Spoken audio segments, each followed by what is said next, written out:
Hi everyone, Nora Frame here. Today we're diving into a true story that sounds like it was ripped straight out of a heist movie. A legendary underground vault robbery that took place in the heart of London. This time, the crew wasn't a gang of young tech-savvy criminals. No, these guys had a combined age that could qualify for a museum exhibit. A crew of mostly 60-somethings, yeah, senior citizens, pulled off a £200 million diamond heist from the Hatton Garden Vault in London. It all went down in 2015 and is now remembered as the biggest robbery in British history. The setting? 2015, central London. Specifically, a charming little neighborhood called Hatton Garden, nestled in Camden. Since the 18,000s, it's been the place for bling in the UK. Think of it as London's Diamond District. The streets are lined with jewel shops, glittering displays, and enough gemstones to make a dragon jealous. Even some of the world's biggest jewelry brands call it home. At 88 to 90, Hatton Garden stood the legendary Hatton Garden Safe Deposit Company, basically the Fort Knox of London's jewelry scene. Operating since the 1940s, it housed a sprawling underground vault with 999 individual safety deposit boxes. And no, those boxes weren't holding grandma's old pearls. This belonged to diamond traders, high net worth collectors, and folks with serious trust issues when it comes to banks. The company even bragged that it was the safest deposit box in the world. Bold claim, right? But confidence is a funny thing. Just when you think nothing could go wrong, someone's already planning how to make it go very wrong. At a cozy little pub near Hatton Gardens, the castle, four elderly gentlemen gathered over pins, looking every bit like your typical group of retirees reminiscing about the good old days. Except their version of good old days involved ski masks, safes, and gateways.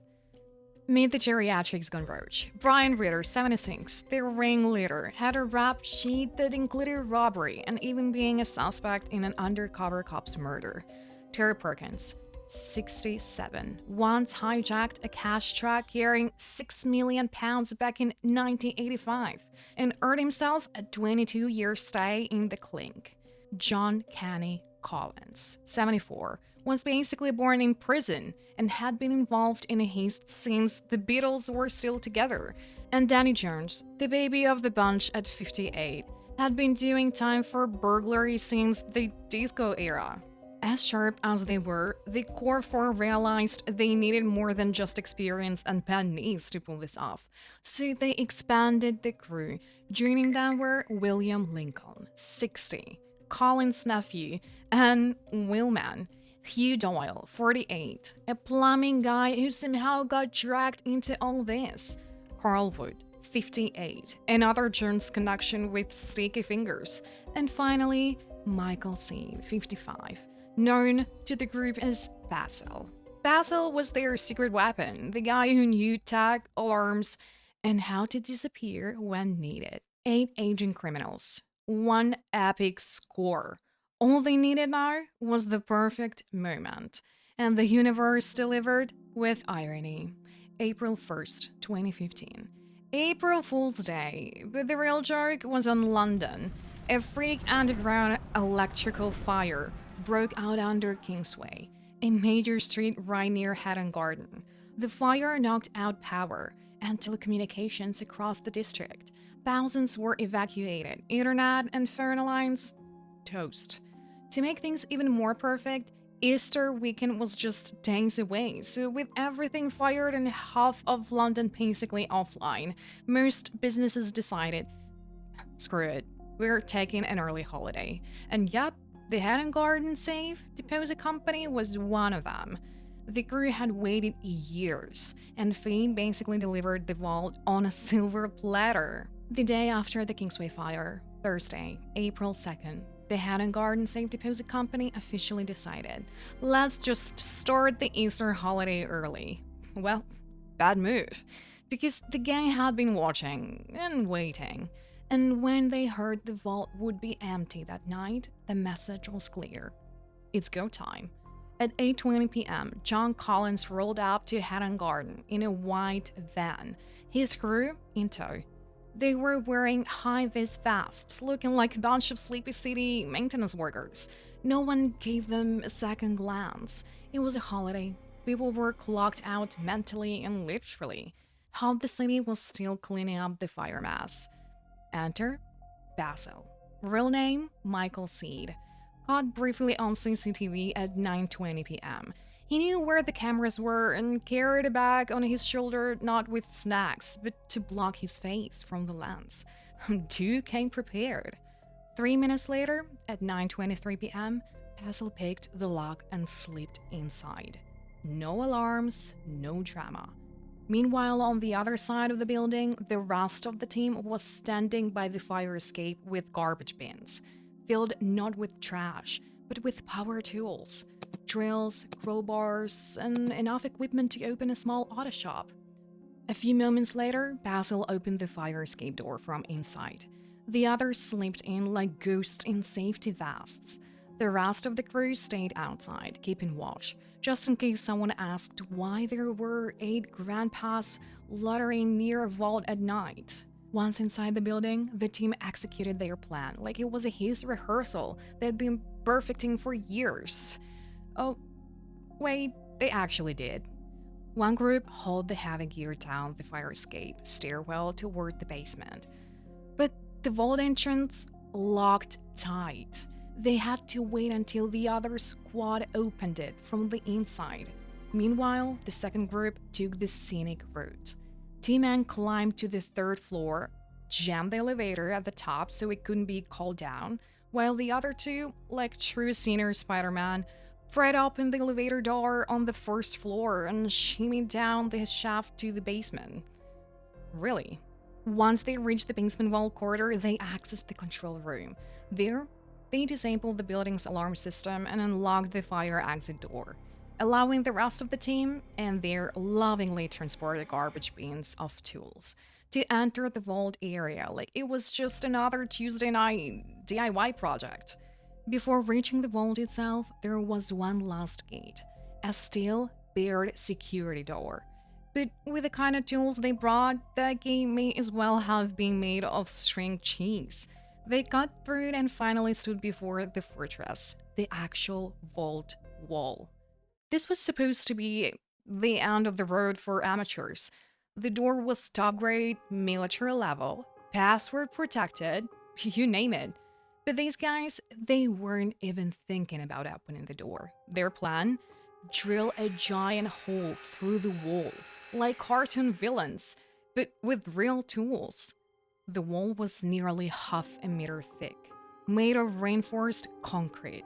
They brought in a massive Hilti-core drill, a beast of a machine that screams like a banshee when it runs. But with the Easter holiday in full swing and the entire neighborhood deserted, no one heard a thing.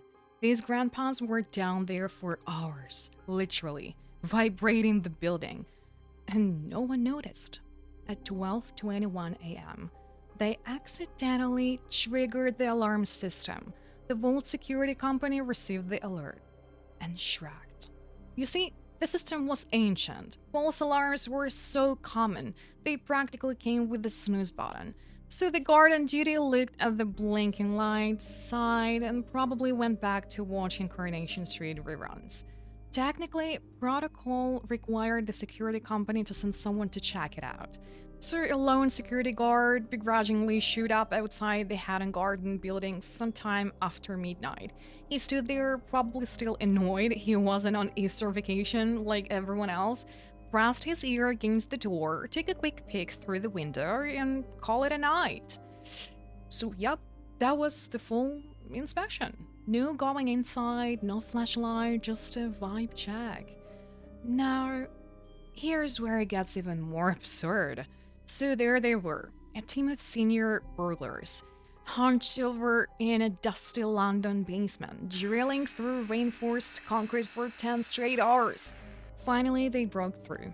Not one, but three side by side holes, just wide enough for a person to squeeze through. But plot twist, on the other side of the wall was a steel filling cabinet, pushed right up against the hole. Basically, they spent 10 hours making a tunnel into the back of a metal wardrobe. They tried kicking it, shoving it, taking turns like some sort of geriatric CrossFit class. No luck. Gravity said no. Arthritis said hell no. At this point, it was morning.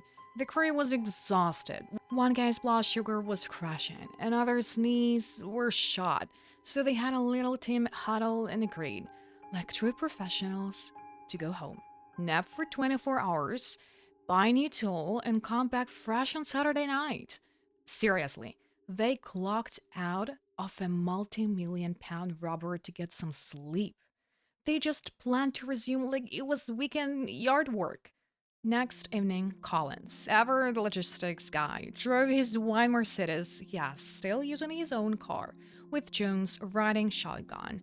They hit up a hardware store and casually bought a hydraulic ram, the kind that opens jam doors or vault cabinets. After that, they circled the vault building a few times to make sure the coast was still clear, no cops, no alarms, no one even knew the vault had been breached. The jump wasn't just back on, it was smoother than before. At exactly 9:17 p.m. on Saturday, the gang returned, hydraulic ram in hand, and descended once again into the depth of Hatton Garden. This time, the stubborn cabinet stood no chance. With a hiss and a pop, the hydraulic tool shoved at its side like it was made of cardboard, and then jackpot. Inside were rows upon rows of safe deposit boxes. They weren't locked in by lasers or guarded by motion sensors, just good old fashioned metal latches. And behind those latches, diamonds, gold, cash, jewelry, enough loot to make a Bond villain blush. The crew got to work, methodically prying open boxes like kids on Christmas morning. If kids were sweating, grunting ex-cons with crowbars. By 6:10 a.m., they'd broken into 73 of the 999 boxes. Why stop? Well, frankly, they were done. Not morally done, just physically done. Wrists were sore, backs were screaming, and breakfast was calling. They packed up their haul, estimated at 200 million pounds, loaded it into the van, and drove off like a bunch of retirees heading to Sunday brunch. No alarms, no chase scenes, just the world's slowest, quietest, most successful robbery. 2 days after the Great Escape, April 7th, the Hatton Garden staff finally returned from Easter break, probably still half asleep and holding their morning coffee. What they found instead was silence. And an open vault, and 73 very empty deposit boxes.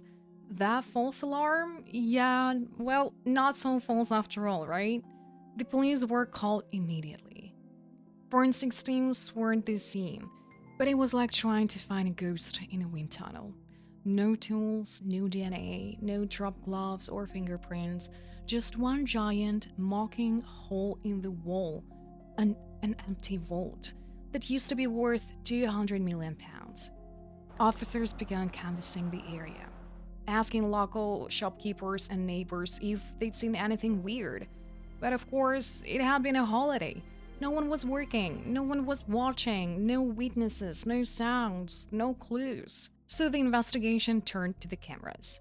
Hours and hours of CCTV footage. And that's when detectives realized something chilling. This crew knew exactly where the cameras were.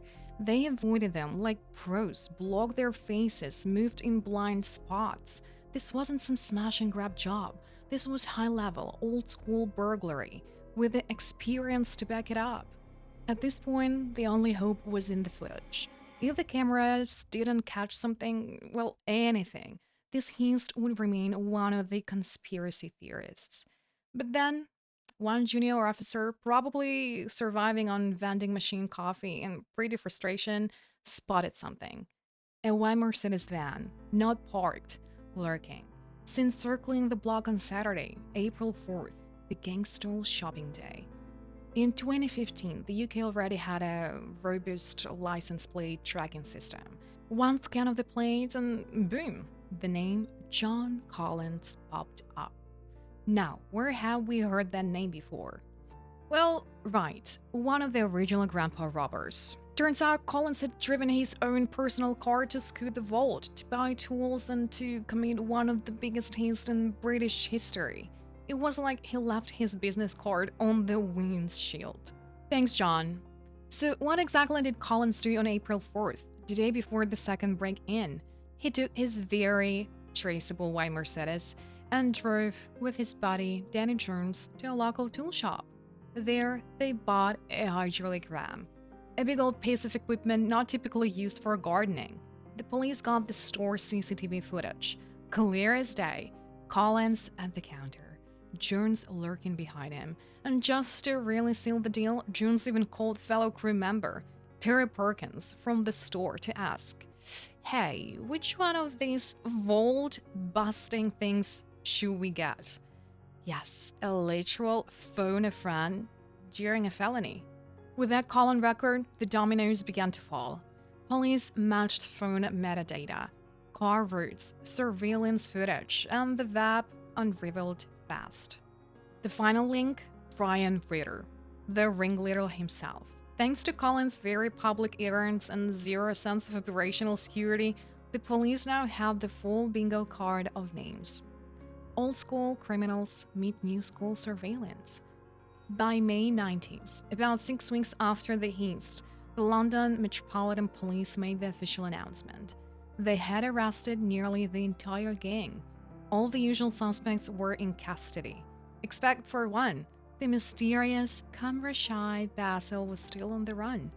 But the arrests were only half the mission, next-came the hunt for the loot. The crew, to their credit, wasn't stupid when it came to hiding the goods.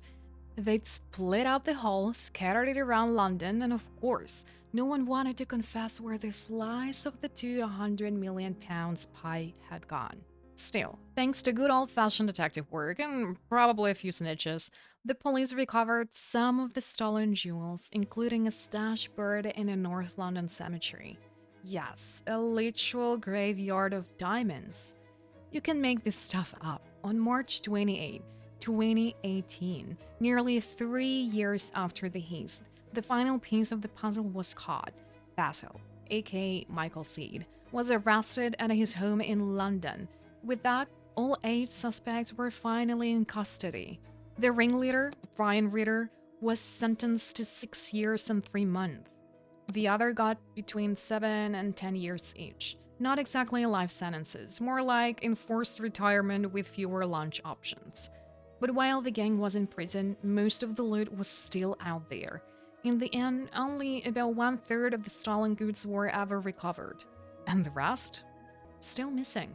Probably scattered in safe deposit boxes, pawn shops, or someone's garden shed. As for the Hatton Garden Safe Deposit Company, it didn't survive the embarrassment. On September 1st, 2015, just 5 months after the break-in, the company officially declared bankruptcy. After more than 70 years of operation, the vault, once proudly known as the safest in the world, had become the punchline to every security joke in Britain. Because let's be real, if a gang of grandpas with arthritis and battery-powered drills can spend 2 nights in your basement without anyone noticing, you probably shouldn't be in the vault business. If you enjoyed this story, don't forget to like, subscribe, and hit that bell. We've got more true crime tales, heists, and high-stake mysteries coming your way right here on Northrain. Until next time, stay sharp, stay curious, and remember, the best stories aren't always fiction. See you in the next one. Bye!